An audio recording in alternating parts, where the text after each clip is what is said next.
18 தர்பார் வந்துட்டாயா. வணக்கம், வந்தனம், நமஸ்தே, நமஸ்கார், நமஸ்துதே. நான் உங்க எழில். இது நியூஸ் 18 தர்பார். சீனு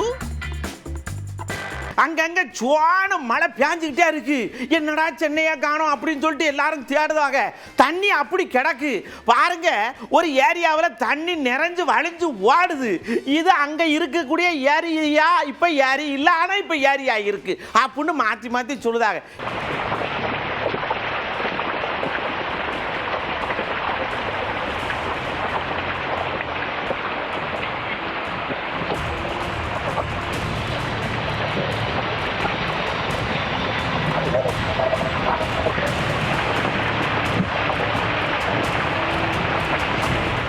அடுத்து நேரா ராசிபுரத்தில் போறோம்.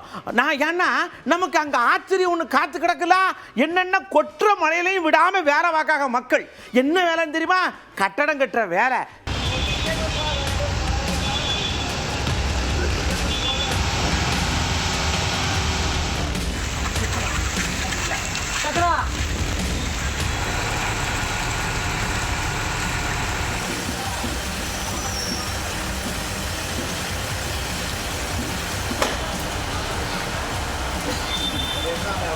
ஐயா, வாழ்த்துக்கள்ல பல விதம் இருக்கு. ரோசா கொடுத்து வாழ்த்துவாங்க, பூ கொடுத்து வாழ்த்துவாங்க, பொக்கே கொடுத்து வாழ்த்துவாங்க, செண்டு கொடுத்து வாழ்த்துவாங்க, யோகா பண்ணி வாழ்த்ததை கேள்விப்பட்டிருக்கீங்களா? இங்க ஒருத்தர் அப்படித்தான் பண்ணியிருக்காரு. நம்ம சூப்பர் ஸ்டார் பிறந்த நாளைக்கு வாழ்த்து சொல்லணும்னு நினைச்சவரு தண்ணிக்குள்ள விழுந்து யோகா பண்ணி வாழ்த்து சொல்லியிருக்காருங்க. வாழ்த்து எப்படிங்கிறத பாருங்க.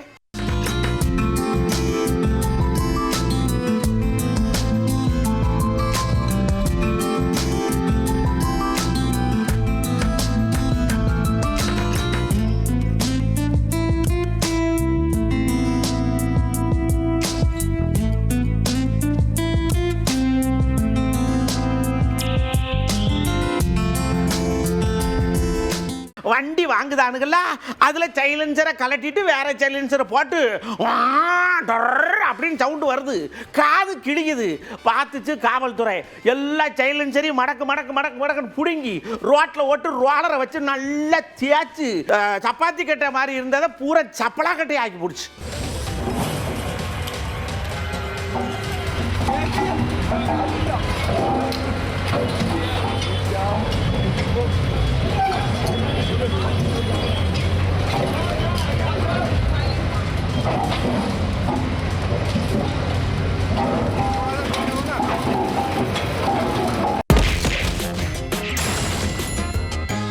இப்போ கவுண்டர் அட்டாக்குள்ள போறோமா?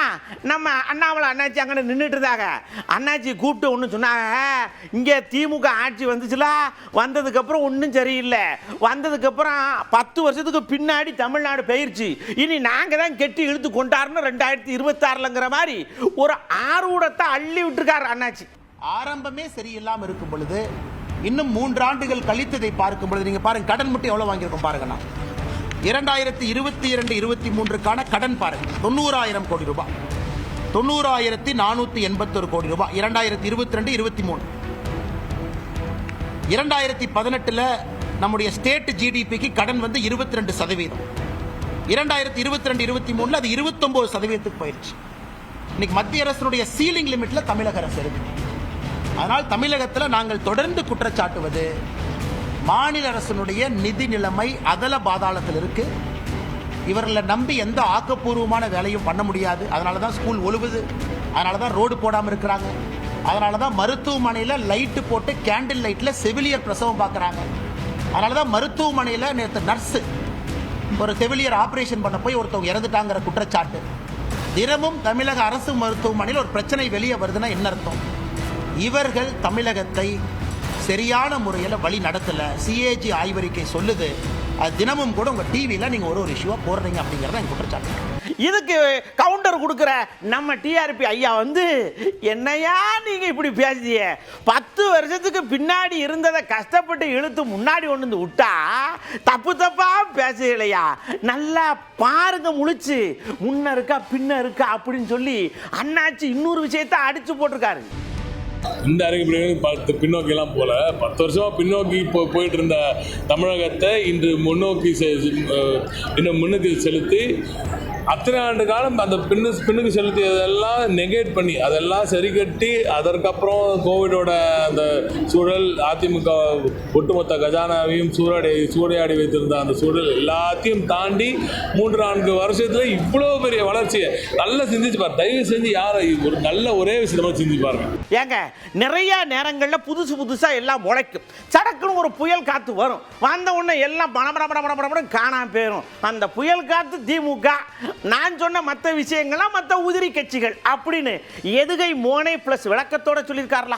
தமிழகம் இன்னும் மேலே மேலே உயர வேண்டும் என்று செயல்பட்டு கொண்டு இருக்கும் ஒரே இயக்கமாக திராவிட முன்னேற்ற கழகம் இந்த பக்கம் நிற்கும். இந்த பக்கத்து யாராவது வந்துகிட்டே இருப்பாங்க, அவங்க போயிட்டே தான் இருப்பாங்க. இன்னைக்கு கூட நம்ம அமைச்சர் ரொம்ப சிறப்பாக ஒரு மேட்டர் சொன்னார். வைக்கம் நூறு என்று தலைவர் அங்கே இருக்கார். பெரியார் அங்கே போய் அந்த போராட்டத்தை எல்லாம் செய்து மிகப்பெரிய புரட்சியை செய்து கொண்டிருக்கும்போது அங்கே இருக்கும் சீமான்கள் எல்லாம் பெரியார் அழிந்தொழிய வேண்டும் என்று பூஜையெல்லாம் போட்டாங்க. கடைசியில் பூஜை போட்டவங்க தான் போய் ஒழிஞ்சு போனாங்க. இங்கே பெரியார் கம்பீரமாக நின்று 94 வயசு வரைக்கும் அழகாக நின்று செமையாக அழகாக மக்கள் பணியாற்றி இன்று பெரியாரின் கொள்கைகள் தளபதி அவர்கள் வழியாக இன்று மக்களிடம் இன்றும் போயிட்டு தான் இருக்கே தவிர இங்கே ஒழிஞ்சு போகணுன்னு வந்து நின்னவனும் பூஜை ஒழிஞ்சு போகணும்னு நினச்சி எல்லா வேலையும் செஞ்சவனுங்களாம் காணாமல் போயிட்டுருக்காங்களே தவிர திமுக என்றும் நிலைத்து நிற்கும். ஏனால் இது கொள்கை கூட்டம். புதிதாக வந்த யாராக இருந்தாலும் சரி இந்த பக்கம் எந்த காலத்துலையும் திமுக நின்றுட்டே இருக்கும். புதுசாக யாரை வந்து போயிட்டே இருக்கும். அடுத்து வாருங்க, டெல்லியில இருந்து நம்ம சுவாதிமணி அக்கா ஏன் தம்பியா இங்க வாரு அப்படின்னு சொல்லி கூப்பிட்டாங்க. போன ஏக்கா என்ன விஷயம் அப்படின்னு கேட்டோமா, இந்த வாருங்க தம்பி, ரொம்ப மக்கள்லாம் சிரமப்படுதாக, விவசாயிகள் ரொம்ப சிரமப்படுதாக, அதுக்கு இந்த ஆட்சியாளர்கள் தான் காரணம். நாங்க ஆட்சிக்கு வந்துட்டோம்னா யாரும் கவலைப்பட தேவையில்லை, குறிப்பா விவசாயிகள் கவலையோட தேவையில்லைன்னு அக்கா கவலையோட ஒரு விஷயத்தை எடுத்து சொல்லியிருக்காங்க. நம்மளுக்கு சாப்பாடு போடுற விவசாயிகள், நாட்டின் முதுகெலும்பா இருக்கிற விவசாயிகள் மேல அவங்க வந்து நியாயத்துக்காக போராடுறாங்க. அந்த நியாயத்துக்காக போராடுறாங்க மேல இவ்வளவு நீங்க ஒடுக்குமுறையை நீங்க கட்டவிழ்த்து விடுறீங்க. ஒரு அரசாங்கம் வந்து விவசாயிகளை பாதுகாக்கிறது தான் ஒரு அரசாங்கத்தினுடைய கடமை. அதானியை பாதுகாக்கிறது ஒரு அரசாங்கத்தினுடைய கடமை அல்ல. அதை பேசுனதுக்கு நாடாளுமன்ற அவை குறிப்பில் இருந்து அந்த வார்த்தையை வந்து நாங்க அதானிங்கிற வார்த்தையை நீக்கிடுவோம் அப்படின்னு சொல்லி சேர்மன் சொல்றாரு. இப்படி சுவாதிமணி அக்கா சொன்னாங்கல்ல, அப்படியே நம்ம திரும்பி பார்க்கும்போது நம்ம KKSSR ஐயா வந்து இங்கே வாருங்க மக்களே, மழை பெய்யட்டும், மழை தேவைப்படுது, தண்ணி ரொம்ப கம்மியாக கிடக்கலாம் பூமியில், அதனால பூமி நல்லா ஊறட்டும், மழையை பார்த்து பயப்படாதீங்க, தண்ணி ஓடிடும் சடக்குன்னு, மழை பெய்யறதுனா கொஞ்சம் தண்ணி இருக்கும் அப்படின்னு ஆசுவாசமாக ஆறுதலாக 2 வார்த்தையை சொல்லி மழை வேணுங்கிற அவசியத்தையும் சொல்லியிருக்காங்கல்ல.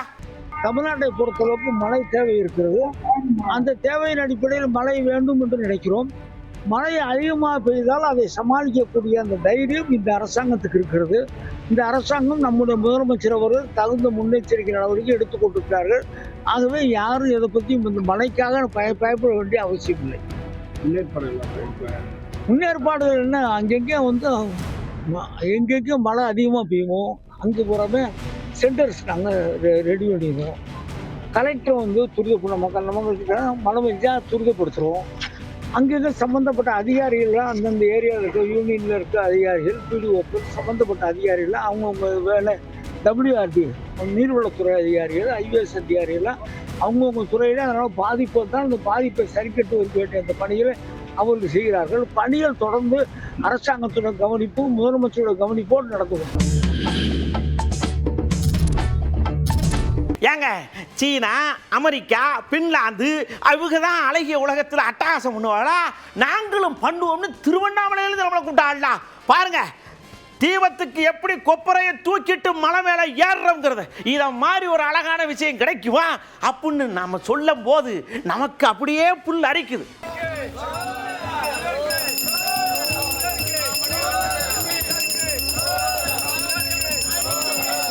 ஆண்டு கொண்டிருக்கும் என் அப்பன் ஆதிசிவனே, அன்னை காளியே, சர்வமும் ஜெயமாகட்டும், சர்வ காரியங்களும் ஜெயமாகட்டும், சர்வ தடைகளும் விலகி ஓடட்டும். தாயே, உலகில் உள்ள அனைத்து உயிர்களும் இன்புற்று வாழ.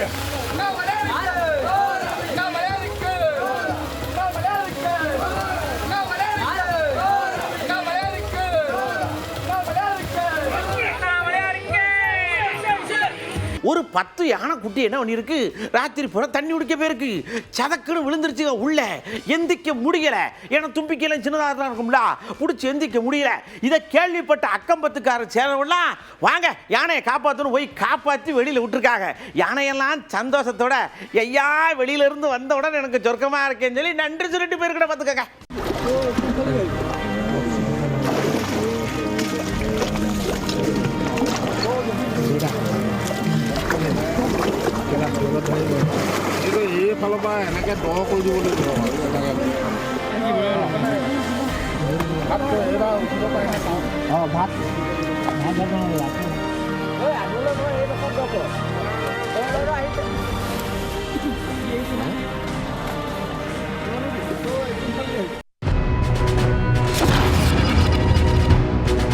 இந்த மழை பெஞ்சா நமக்கு சில நேரம் கொஞ்சம் எரிச்சலாக வருதுலாம். இந்த எரிச்சல் படக்கூடிய விஷயங்கள்லாம் என்ன மழையில் அப்படின்னு கேட்டோம். மழை பெஞ்சா இங்கே ஸ்கூல் மட்டும்தான் லீவ் விடுறாங்க, காலேஜே லீவ் விட மாட்டாங்க. கடுப்பாக இருக்குது. டிச்செல்லாம் வந்து மேலே வந்துருக்குங்க. அதில் ரோட்டில் நடக்கிறப்ப அந்த டிச்செல்லாம் வந்து நம்ம வந்து ஷூ போட்டாலும் அந்த ஷூவெல்லாம் மேலே வந்து நம்ம டிஸ்டர்ப் பண்ணிடுது. சாக்கடைகள், அப்புறம் வந்து நிறைய பேகு, கேரி பேக்லாம் நிறைய கிடைக்குது. இந்த அன்றாட வேலைக்கு போகிறவங்க போக முடியாது, அவங்களுக்கு கொஞ்சம் கஷ்டமாக இருக்கும். எங்கே மளிகை கடைக்கு போக முடியாது, ஒரு மார்க்கெட்டுக்கு போக முடியாது, ஒரு துணி கடைக்கு போக முடியாது, எதை பர்ச்சேஸ் பண்ண முடியாது. வெளியே முக்கியமான விஷயம் போகணுன்னா அதெல்லாம் போக முடியாது. எல்லா வேலையுமே வேலையில் ஜாலியாக செய்யலாம். இந்த மழையில் பயங்கரமாக பெஞ்சாதான் அங்கங்கே டிராஃபிக் ஆகிடும். மழை வரும்போது பொதுவாகவே எல்லா வேலையும் கொஞ்சம் ஸ்லோவாக தான் நடக்கும். அதுபோல் கொஞ்சம் மழை நினைக்கப்புறம் வழக்கம் போல் மக்கள் அன்றாடாமல் அது நடந்துகிட்டே தான் இருக்கும். எந்த கடையிலுமே பால் கிடைக்க மாட்டேங்குது. கரண்ட் இல்லாமல் நைட்டில் ரொம்ப கஷ்டப்படுறதா இருக்கு. மழை பெஞ்சாலும் எரிச்சல் தான். வீட்டுக்கு போயிடுவான், கடவை மழை பெஞ்சுக்கிட்டே இருக்கு, வீட்டுக்கு போயிடுவான் அப்படின்னு எரிச்சல். ரோடு பள்ளமாக இருக்கும், தண்ணி பூரா ரோடு தான் இருக்கும், பைக்கிலையும் போக முடியாது, நடந்து போனாலும் பூரா தாண்டி போகிறது சிரமமாக இருக்கும். கொசுத்தூளை தாங்க முடியல. ரோட்டில் சொல்ல போனால் மழை பெஞ்சாலே எங்கேயும் வெளியில் போகிறதுக்கே யோசனையாக இருக்குது. நம்ம இந்த யூடியூப்ல வேமா போய் பைக்கில் போய் பயங்கர பிரபலமானவரும் டிடிவி வாசனு. அவர் ஒரு கடை வச்சிருந்துருக்காரு. அவர் கடையிலே போய் 2-3 பேர் சேர்ந்து ஆட்டையை போட்டு போயிட்டாங்க லட்சக்கணக்கில்.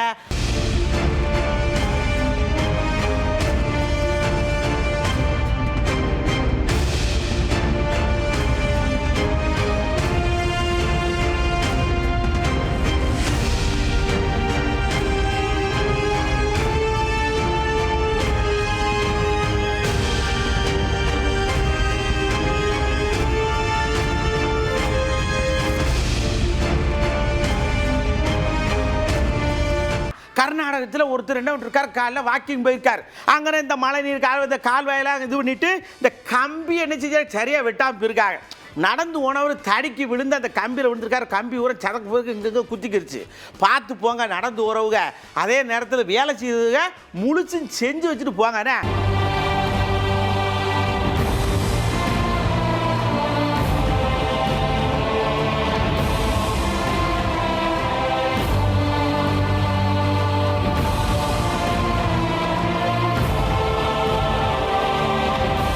அசாமில் வரங்க மொத வருது, அரிசியை பூரா தின்னுட்டு ஓடி போயிருது. பாவம் எங்கே போவாங்க. அதனால யானைகளுக்கு ஒரு விஷயத்தை சொல்லிக்கலாம், அரிசியை விட புல்லு நல்லா இருக்கும், அங்கேயே சாப்பிடுங்க சரியா.